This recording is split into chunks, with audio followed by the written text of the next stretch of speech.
I am the Tofu Golem. Please enjoy the video. You start by powering and prepping both devices so pairing completes smoothly. Turn on the JBL Vibe Beam and press its Bluetooth button until the LED flashes. That puts it into pairing mode. On your laptop, open Bluetooth settings right away and make sure Bluetooth is enabled and visible. Do this now because continuous scanning prevents timeouts.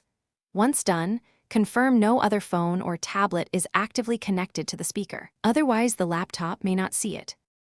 You now initiate pairing from the laptop to complete the link.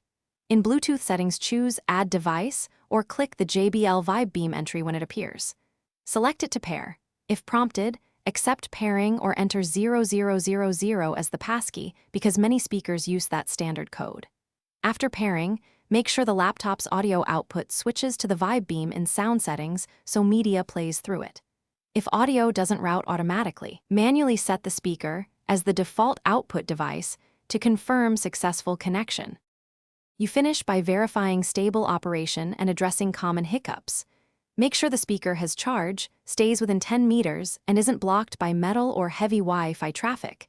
These physical factors affect connection quality. If pairing fails, turn Bluetooth off and on, forget the speaker on the laptop, then retry pairing. That clears stale profiles.